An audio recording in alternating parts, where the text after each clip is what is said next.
So let's call this meeting of the Longfellow School Building Committee to order. We've got about an hour to go through the agenda. A few things. Jeff Irish, who's the somewhat new District 5 school board member, is assuming the co-chairmanship of the committee.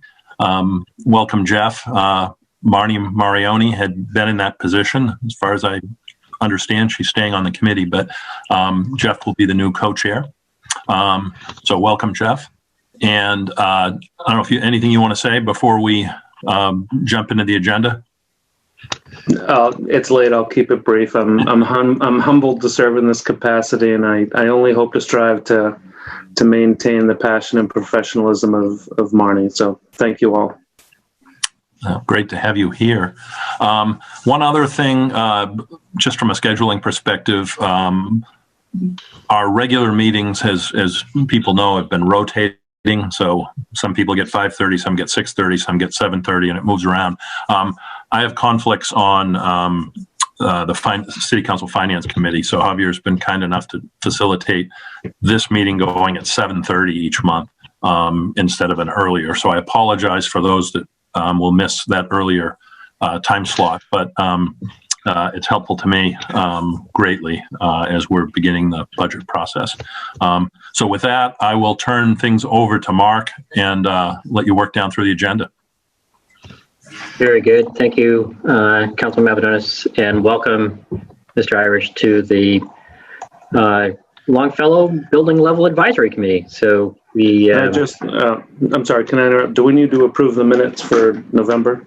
We do. Very good, and yes, that's the first item on our agenda. Thank you, Jeff. Can we have a motion to approve the meeting minutes? I'll make a motion that we approve the meeting minutes from November. Okay, thanks, Joe. And is there a second? Second. Is that Luke? Thank you, Luke. And I think, Javier, if I remember correctly, we're not doing roll calls in these committees. Is that correct? Raise your hand. Yeah. So all in favor? And is there anybody who's opposed to accepting the minutes? I don't see anyone. So those are passed unanimously. Thank you. And now, Mark, welcome to Gwanda. Great. Item 2. Excellent. And we have a couple item 2, but we'll hit the first item 2 here. So we've got as Superintendent Patana said, we have a fairly substantial agenda tonight. We're going to just finally kind of bring everyone up to speed on where we landed with the whole Green New Deal, as it impacted the city's green building code. So that and tied into that is the LEED update and where we are with LEED. We'll next go to the staggered bid strategy that we're going to be using as we roll the projects out for contractor pricing. Then we'll get an update on where we are with the position of owner's representative that will assist Steve and Doug and the entire school district in managing the project, the construction project. And then we'll give a quick update on some of the effort we've been working on for the design on the interior of the building. And then before we wrap up the meeting with next steps, we'll also give you an update with where we are with the contractor pre-qualifications. And so those are a process that's been in place here since we've been talking about it, but it started in December. So that is our agenda. We were so clever in keeping it to only 5 items because we used 2 and 3 twice. So hopefully it'll shorten things up. So with respect to the Green New Deal, that was I kept on saying October, was the November election, and question C, which implemented a series of changes to the city's green building code. And those changes impacted the level of, we'll kind of recall some of these items, but it really, we were looking at the impacts of the project brought about by an increased energy standard that would be implemented with the passing, as well as a provision for setting aside a portion of the building for solar ready. And then there are a couple items on the contractor side It had to do with a fair wage provision, OSHA training, and the other one escapes me at the moment on the contractor side. But so what we determined after much back and forth with the district's council and the city was that because Presumpscot project requires going through the planning board department for approval, then and that we had our submission into the planning board, our application completely submitted at the time prior to the changes in the green building code. We're kind of grandfathered under the provisions that were in place when we submitted to the planning board. So that means that the new provisions won't take effect for this project. And so what that ultimately means is we're kind of keeping on the same path that we were prior to understanding if this was going to impact us or not. And that's the case.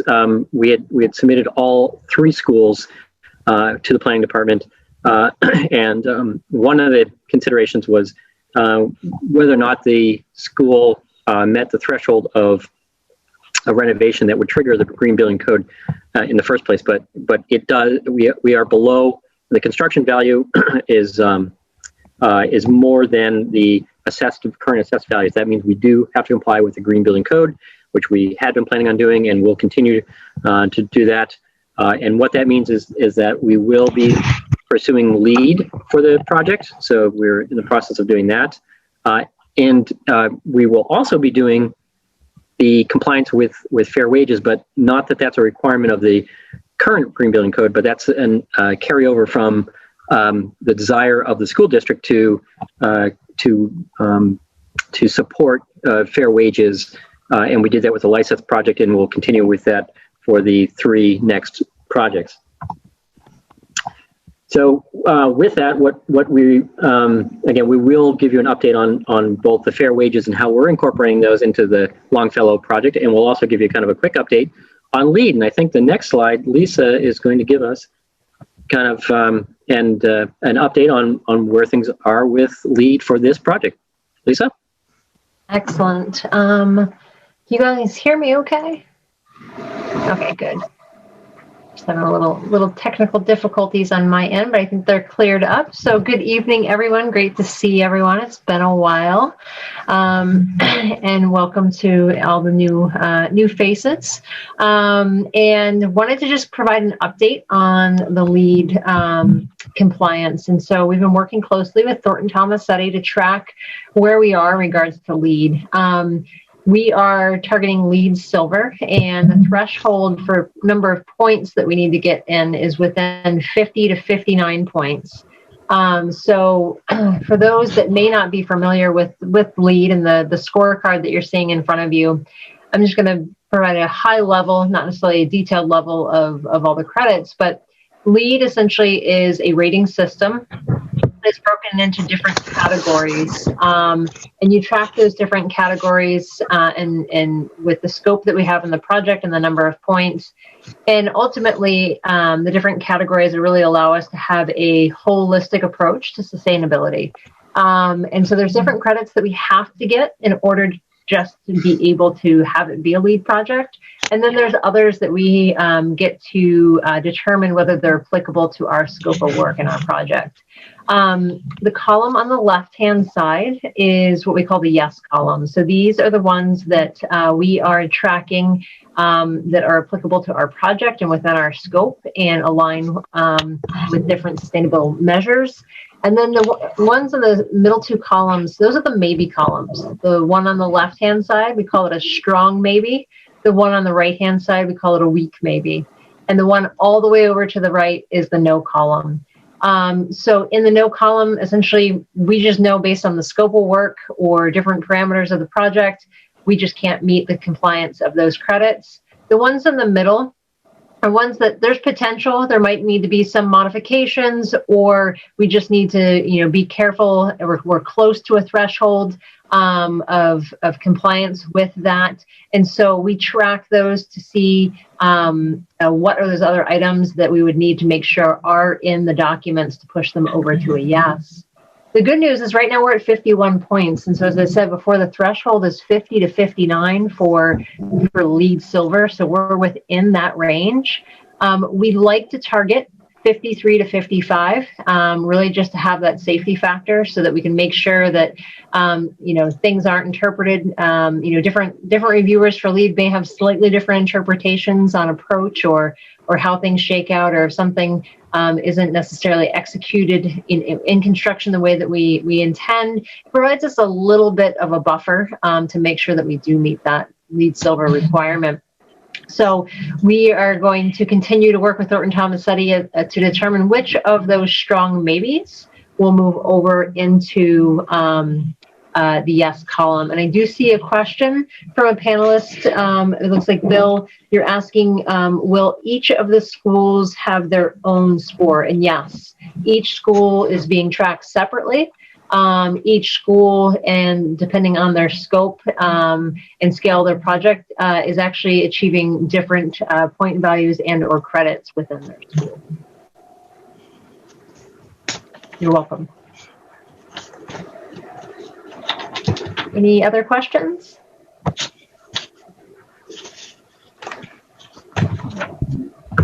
Seeing any? Hey, Lisa. Yeah. If I'm not mistaken, we were planning to tie into the steam system from during high for the addition, correct? Correct. For heating. If we were to put in heat pumps instead of tying into that system, would that improve our score? That's something that we can look at. I think right now, I have to check with our mechanical and see if that's something that they have explored to date and what impact that might have. Cool, thank you. So we can get back to you on that. Great question.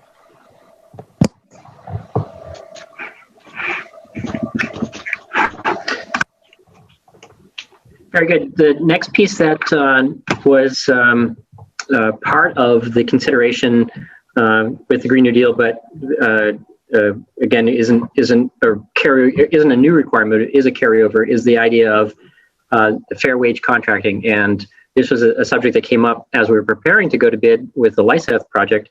And what fair wage contracting does is it ensures that the contractors are paying the labor workforce at least a minimum established wage and considered a fair wage.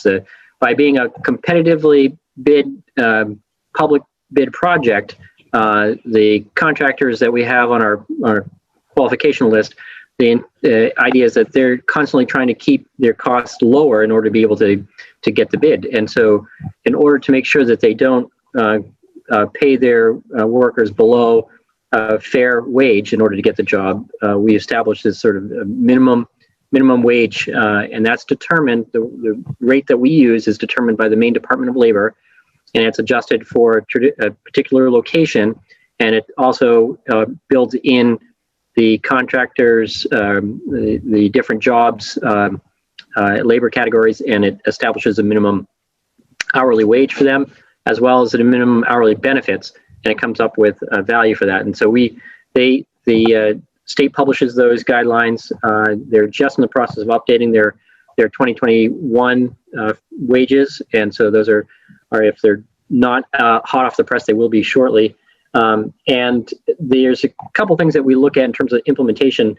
One thing we do is we build that requirement right into the contract documents, and we include the wage form right into the contract documents. So it makes the reporting requirements and the wages very public and part of the contractor's contractual requirements. So that's the first thing. The second thing, that the contractors are required to post those on their job site. So they're required to make them visible. And then we require that the contractor submit the wage form, certified payroll, with their payment application every month. So every month they have to submit evidence that they are complying with the fair wage requirements. And that allows us to review compliance on a monthly basis. And then if there are irregularities or if there's compliance concerns, we can address them on a monthly basis and ensure that the contractor is indeed staying compliant. So what that form looks like, this is again probably hard to read on the screen, but if you do see it, essentially it just goes through and it identifies these were the actual labor rates for LICEF, but it goes by occupation title and then the wage requirements. So. All right. Will somebody, the clerk or somebody, be doing interviews to verify? Yeah, thank you, Nick. That the intent is that right now the owner's representative, which Steve is just in the final stages of negotiating that contract, will undertake some of that compliance review. Thanks. Excellent. All right, the next item that we want to cover is the strategy for staggering the bids. And our strategy right now looks at putting the 3 schools sequential to one another as 3 separate projects. And the first one is Longfellow. And right now our schedule shows us bidding at the end of February, and we're allowing about a 1-month bid period to allow the contractors time to pull their pricing together and get it ready for submission as a bid. And then what we're showing right now is everything goes well, then the bid award would be shortly thereafter, a couple weeks after the receipt of a successful bid. So that's that cycle. So what happens on bid opening at the end of March, if we'll know who is the likely low bid for that project before we really start in on the second school bid. So that'll allow, if contractor A wasn't successful on the first school project, contractor A can still go ahead and bid on the next school. And if they get that one, great. If they don't, they still have the opportunity to bid on the third school project. So it expands, it keeps our bid pool as large as possible for all three schools. That's kind of the strategy behind that. The intent is that the contractors are all really gearing up for start of the summer construction, and so the one that's challenged the most with that is Presumpscot, but that we feel is the one project that has the most flexibility in terms of when we award the contract and it's being completed with coordination with the school operations, and so. We'll talk a little bit about that in a bit here, but this is the scenario we're moving forward with in terms of the staggering of the bids. The reasons for this approach, we were having conversations with several contractors that said, we simply don't have 3 project managers and 3 superintendents to be able to go after this if it were a single project, that all 3 were combined into a single bid. And so they said, we likely wouldn't pursue it. And so by breaking it up into smaller projects, then we'll have a larger pool of contractors that can undertake this work. They have the resources to undertake a project instead of having them all 3. The other thing that we were seeing is that the construction market right now has 2 large school construction projects going forward. And this is just school. There's, of course, a lot of other construction projects that are vying for contractors as well. But the ones that we see on the larger side are the South Portland Middle School project that has a value of about $60 million, and then there's a high school project in Auburn that has a value of about $100 million. And so those projects will attract the attention of the larger contractors, and so they likely would be less interested in going after 3 occupied renovation projects in Portland, which is a far messier consideration. Just the logistics of organizing around that, and particularly trying to do it at 3 locations over the course of 2.5 years. So that would reduce, we think, the contractor pool on the large side as well. So if it were a single project and we had less interest on the smaller contractors and less interest on the larger contractors, it just reduces the contract pool. We've actually done this on a similar scale in Yarmouth with 3 school projects that were bid sequentially in this same fashion, and had a single qualified contractor pool. The 3 projects that bid the smallest bid first, and that was a $5 million project. We had 5 bidders on it, and the project came in slightly under the contract budget. The next one out was one that was around a 10 million, which is kind of a sweet spot for a lot of the medium size or smaller to medium size contractors. We actually had 7 contractors pursue that one, so it suggested to us that that was definitely a more attractive project to bid, and that one came in again slightly under budget as well. And then there's a fairly decent jump from that to the next one, which is the next one was almost a $30 million construction cost, and we only ended up with 3 contractors pursuing that, and that came in over budget, as you can see, by about 10%. And so it suggests again that limited competition oftentimes will equate to potentially higher construction costs, and that's sort of just a sort of rule of economics with less competition. So so that was kind of how that tested forward, or on the Yarmouth one, use that as a model for how this might play out.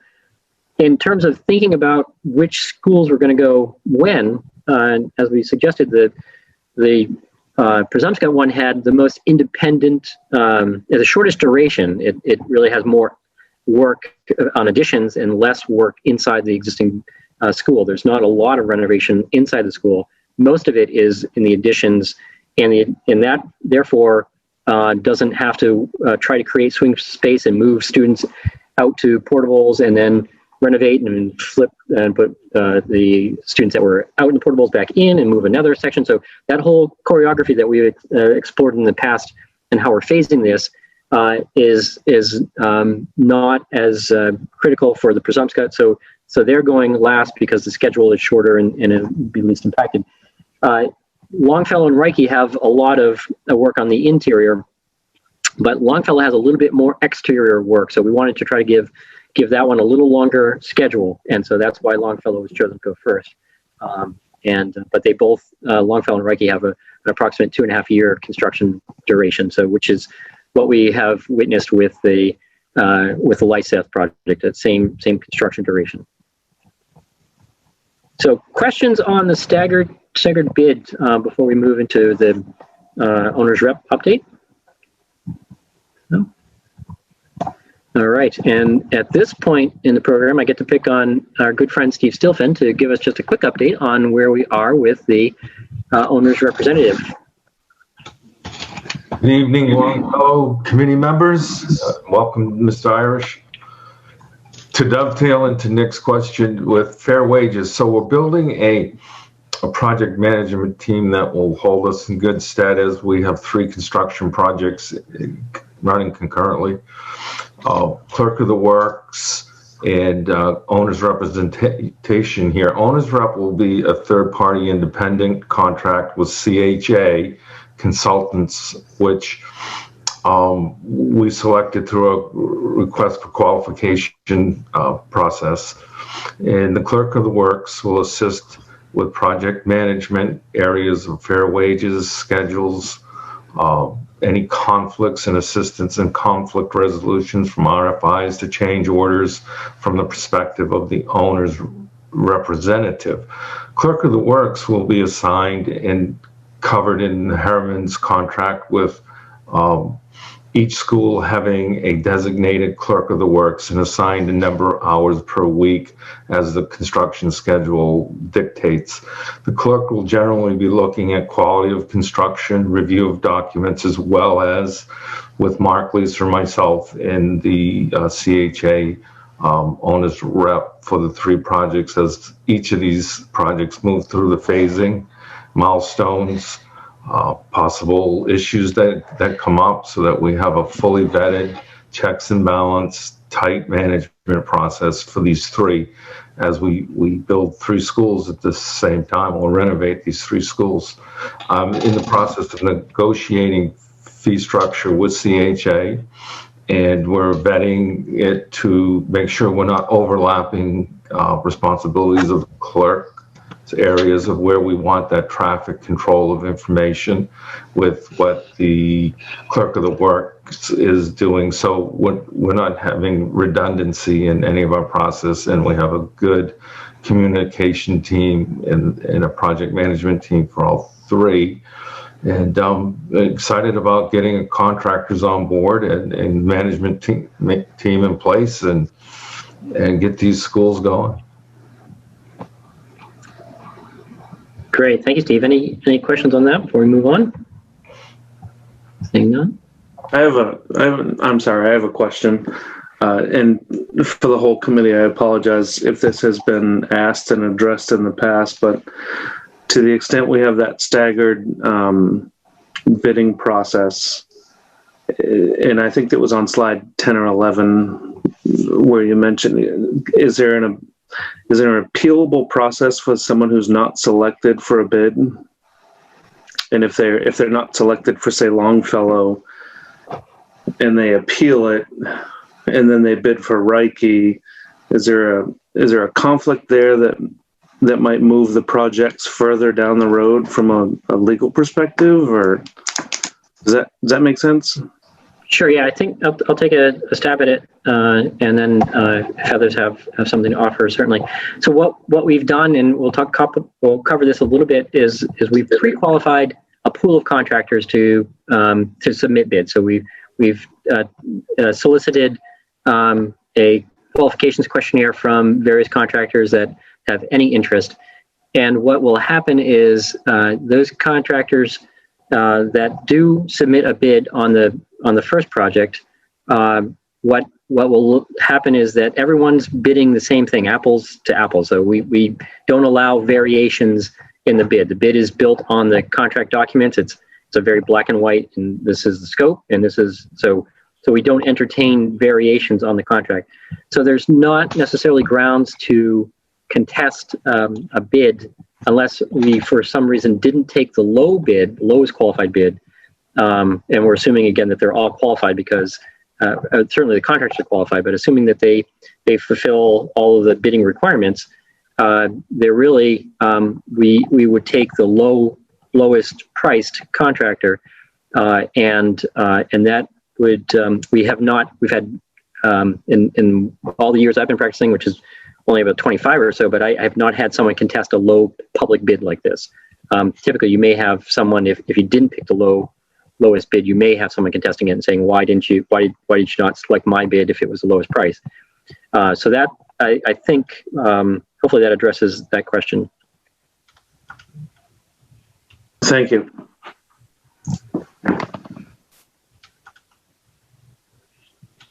All right.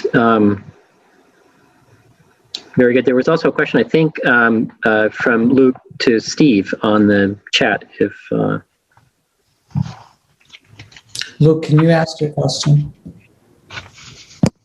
Yeah, hey, I was just curious about Steve mentioned the team formation. I would assume the group that's managing the projects and kind of overseeing the process and whatnot. And I'm just curious about that, how the teams are formed and where the members come from and how that process works, just out of curiosity. Yeah, well, in our case, we went with an RFQ, request for qualifications for owner representative services from firms that supply that and individuals who supply that. And from that selection process, CHA Consulting was selected for their breadth, their size, their ability to have key staff members in place in critical junctures in each of the projects. And so they had the better qualifications in our selection committee process. So once we begin to negotiate with CHA, it's to sort out as we get closer to CDs and also getting closer to building these. The owner's rep will be able to represent with us in the areas of setting milestone, scheduling, the review of information that flows from the clerk of the works position from the general contractor, clerk of the works, architect Lisa Mark, any change orders, requests for information, submittals, budget impacts, who owns this term we call who owns the float in a contract when we're looking down the line for scheduling in 3 concurrent processes of the same type of trade. Where can we be doing something in a different trade rather than doing that trade specifically at that time? And the float that the contractor has just in these areas are helping flow that information, where we're getting information from a clerk of the works assigned to Longfellow. Well, the work that's being done has been oversighted, has been built to the design of the plan, and the recommendation is that it is in good quality. But if and when these changes come up, whether they're in scheduling of trades or if they're in the flow of information and timely turnaround of information, and it has an impact to the budget line, and they'll be monitoring and tracking the overall project budget of each with us, with Doug and I, and in conversation with our meetings with Mark and Lisa Harriman, Clerk of the Works. So it gives us project management. Doug and I cannot run 3 construction projects from our office on Cumberland Avenue. Would you and Doug be the owner's rep, or would that be Lisa and Mark? No, the owner's rep is CHA, and the project manager that I'm talking to, his name is Richard Marks, and his organization has also associates, and they will be not visiting, but they will be looking at each project as it lays out into the construction schedule and assigning specialists in their office for areas for which the owner's rep oversight of, let's say scheduling to milestones for our events and leads, and oversighting that this person would have in his office assigned so many hours for this person to be oversighting not only Longfellow, but Presumscott and Reiki. Doug and I represent the owner is the Portland Public Schools, school board and Javier. So that's the position that CHA is with us in the contractual marriage with Harriman's contract, CHA contract, and the clerk of the works will be hired through Harriman Associates, and their responsibility traditionally is to report to the architect on quality, oversight of documents as well, but to the architect. If there's a change in plans that impacts to any level that will affect budget, time, schedule, costs, we'll have that conversation with the owner's rep, Mark and Lisa, and the solicited advice and the traffic flow of information to us will be looked at by an independent third party or to our second party to us. So it's a standard organization of project management. We did not do this in LICEP. First out of the gate, we took and combined the role of owner's rep and clerk of the works into one person. So we've moved back to owner's representative for our assistance from the Portland Public Schools in separate review of Harriman's clerk of the works and their contract. Checks and balance and project management stability throughout 3 projects. Cool. Thank you for that. Hey, Mark, I've got a question. Yes, yeah, please. Actually, 2 quick ones. One, are the subs pre-qualified? The subs are not pre-qualified. Okay. And the second question is around special inspections. Is that going to be, will you be determining that, or will the CHA determining who's doing that? Yeah, that's a good question. We typically will prepare a statement of special inspections. Oftentimes, there's involvement by the designer of records on some of the items, and so. But we'll submit for the special inspections and coordinate that with CHA. So CHA will assist Steve and Doug and the contractor in scheduling concrete testing, steel testing, and masonry testing, and the other aspects of special inspections that are required. But Harriman oftentimes performs those services. I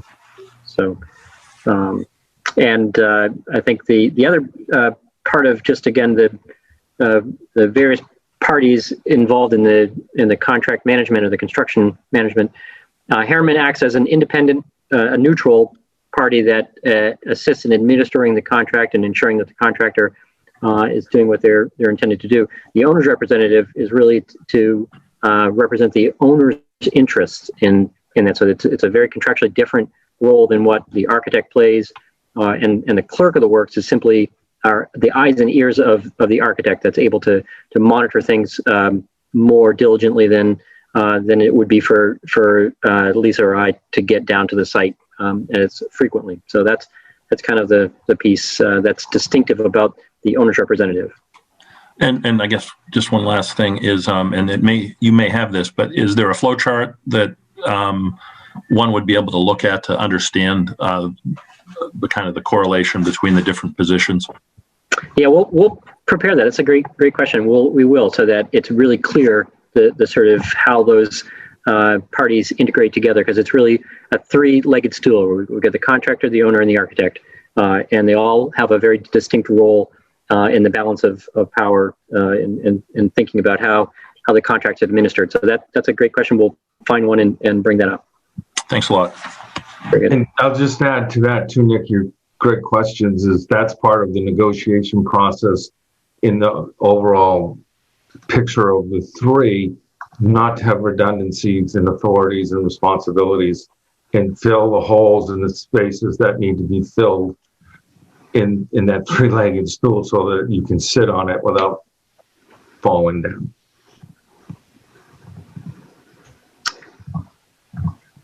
Excellent. And with that, Lisa is just add to add to that comment. We did have a kickoff meeting with them in January so that we could meet them. And Nick, a lot of your questions were our questions that we wanted to work through with them as roles, responsibility, communication chain, all of that, and try and make sure that was up front.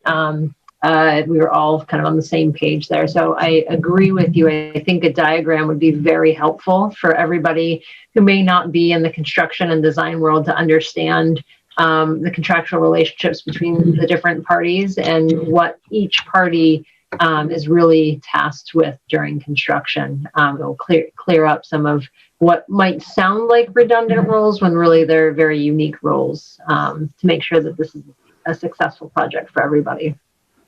So all great questions. And now we get to talk about some design. And so what I'm noticing on here, maybe it's on everyone else's screen. I can't see the bottom of the slide. There it is. It just showed up. So we're starting to dive into the interior design. You've seen a lot of the exterior design of Longfellow. And in all of the design work we do, we really like to always reflect back on the design statement that the community helped us craft. That was really grounded in the community values, the essence of what the Longfellow Community School is, and the aspirations for the future Longfellow School as it's being renovated. So in that, I will read what the community had crafted, and the design statement reads, nurturing the roots of community to grow the hearts and minds of learners for a dynamic world. And this idea of nurturing the roots of community, there's a lot of conversation about how proud the community was of the existing building and sort of the architectural quality of the building, and making sure that we honor that aesthetic of the building itself. And so we wanted to be very mindful and intentional in our design moves on the interior of the building. And so in the hallways of the building, there's a very clear wainscoting along the corridors. There's also a lot of wood used on the interior of the building.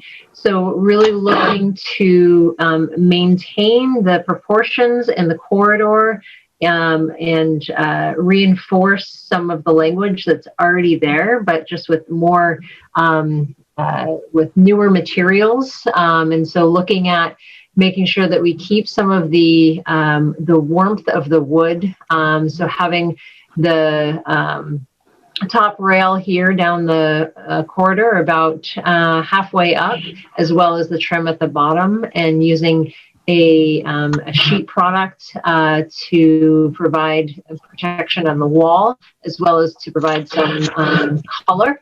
And then really looking at some of the patterning that exists on the floors right now, and making sure that we honor some of the design moves that have happened, but with more updated materials. And so you see a similar pattern on the floor to what is there now in the hallways, but this will be the rubber tile floor, which is great for acoustics.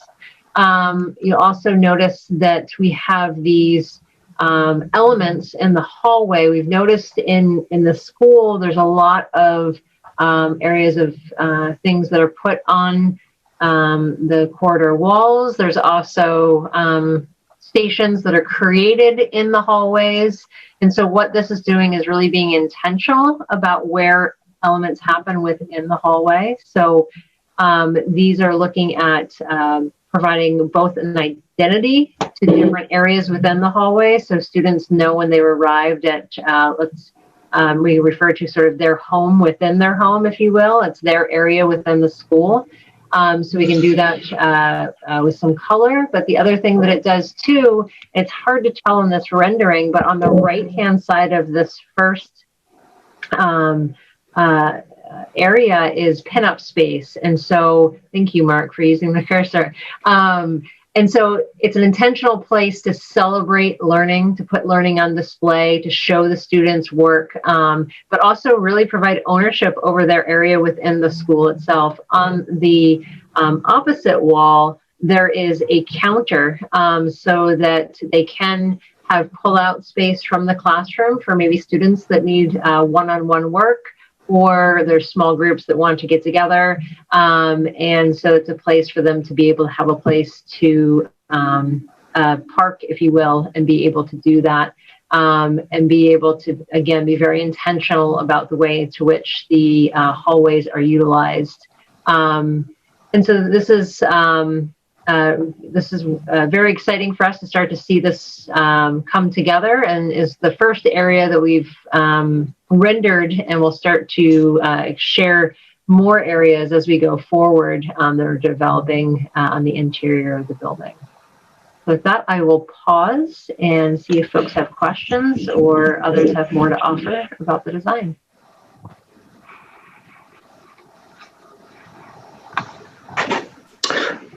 I'll address one thing if you don't mind. I know for those who weren't present for the Presumpscot meeting, and forgive me, I forgot her name, but she addressed the incorporation of colors with respect to the model of the school, and I know it was a favorable.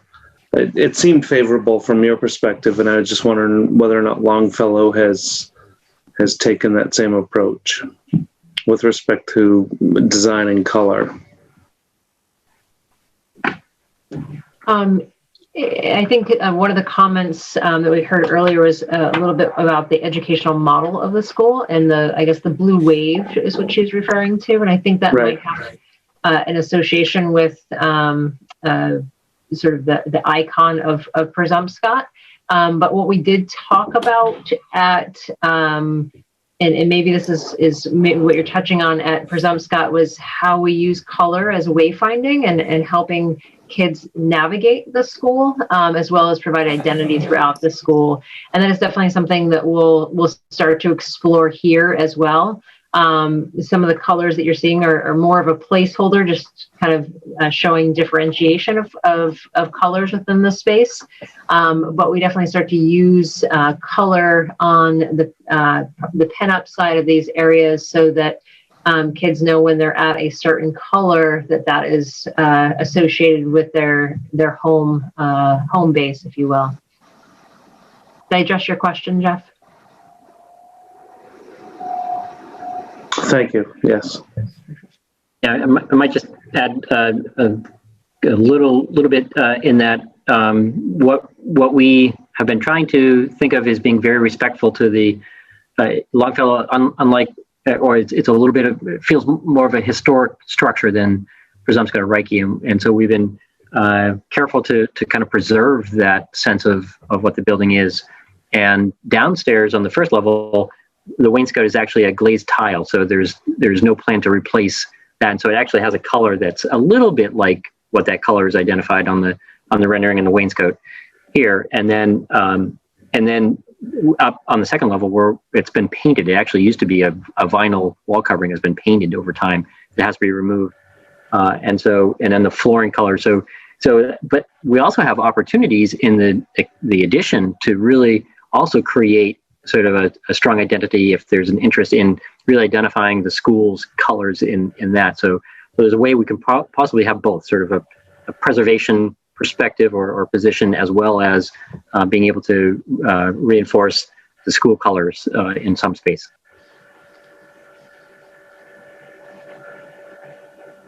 And I think Emily has a question. I'm so excited to hear that you're going to preserve the glazed tile. I've always loved that. I think it's such a nice original feature there. And as we're thinking about the color happening in that hallway, and I know that you're just at the beginning stages here, you know, the lack of natural light in that space, especially on the first floor, is so, you know, is so important to think about. So we want as much sort of reflection from the color and from the walls as possible, just to, you know, to make those hallways brighter and lighter and happier sort of to be in. So just a thought. Yeah, great points, Emily.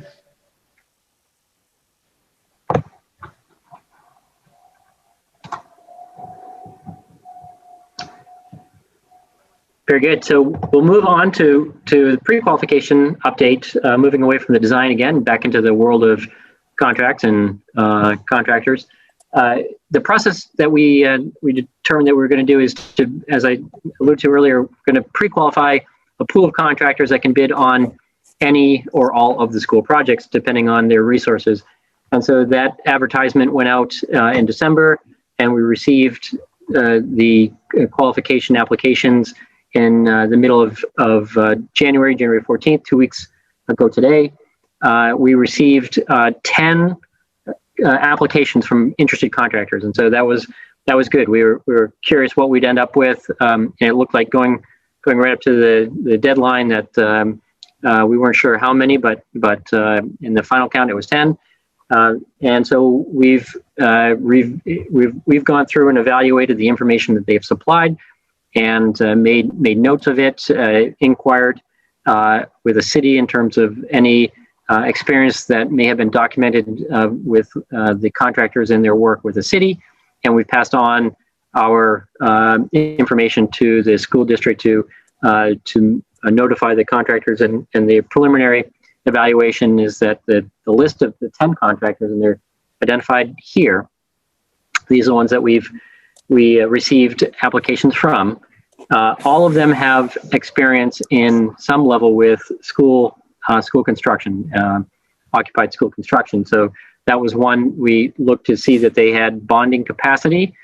We looked at whether they had a quality control program in place, and what was that quality control program. There's a series of multiple things: the listing of their current work, what's outstanding, and so that again was tabulated, reviewed, and reflected upon, and so our preliminary recommendation is to go forward with the 10. We've worked with all of them at one point or other, so that is the pool of contractors that are eligible now to bid on the projects. And so we're looking forward to that. The idea of getting the pre-qualification out when we did was really two-part. The pre-qualification process was to sort of solicit interest by contractors, so to determine just exactly how many might actually consider bidding on the project. So that's nice. So they and these contractors also typically appreciate the fact that if there's a pre-qualified list, they know who their competition is, and so it helps them understand who they're going against, and that again is helpful for them. But then the other thing that it does is it ensures again that we've put some process in place to maybe dissuade contractors that may not be qualified from submitting an application, and so it ensures some level of qualification in that regard. Any questions on the general contractor pre-qualification? Okay. I think here, yep. So next is the final part of our meeting agenda tonight, and that is item 5, next steps. And so as we said, the Longfellow construction documents are, it's like we're cramming for our term paper right now. We're in the thick of getting all our work done here for essentially about a month left here to get these projects ready to bid. And then about a month later, we'll open bid. So this is really coming down to crunch time right now. We are also going through the planning board. We've been involved with the planning board at this point to review the schedule of when the projects have to get permitted. And so we'll see that process move forward shortly in getting on the planning board agenda. And then we will also, as we receive bids at the end of March, we'll understand where we are relative to the budget for the Longfellow project. And if we're over, then we'll have a value engineering exercise to look at ways in which we might reduce the scope and reduce the cost. If we're in budget, then we'll feel happy and move forward. And if we're again once we're within budget, we look for the school board to approve the bid and then award the bid. We anticipate in mid-April, and then look toward the groundbreaking. So pretty exciting. And Longfellow is the first one out of the chute here. So that's the next steps in terms of where we are in the process here. We will be meeting again in a month or so here on the 4th Thursday, and as Councilor Mavadonis mentioned, that the fixed time slot is Longfellow. So we'll see all of you again at 7:30 on the 25th. And I think Jeff has his hand up. Yeah, thanks. So how much time are you going to allow to get a building permit? Because I know that can sometimes take a fair amount of time. Yeah, we're as soon as we have our contract documents done, we will be submitting them for the permit. So that's the thing. So trying to get that to fast track as well. So great, thanks. Yeah. Mike, I think has his hand up. And yeah, Bill?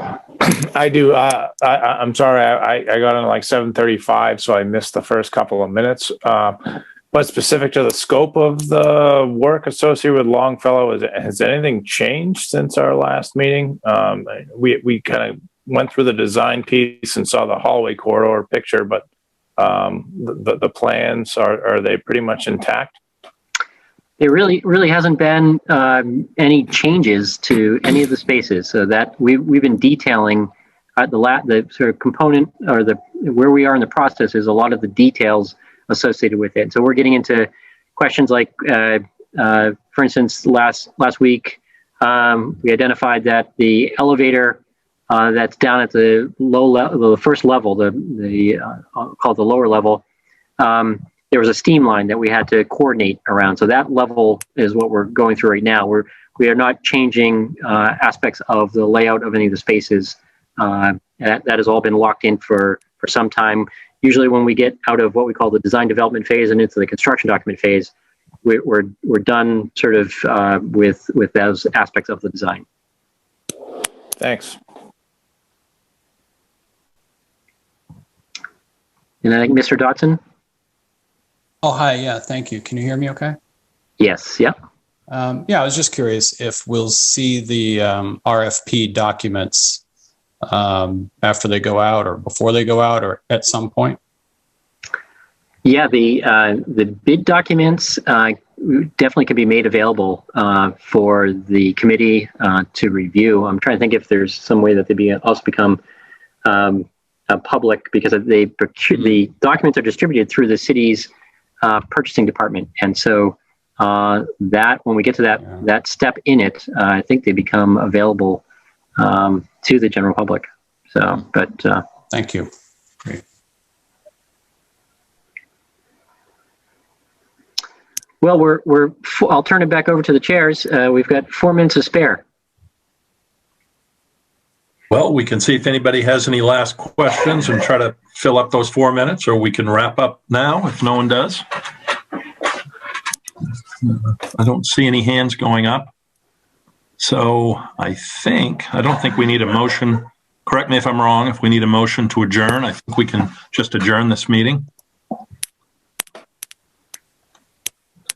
So we'll see everybody on the 25th. And thanks for all the good work that everybody is putting in on this to make it all come together.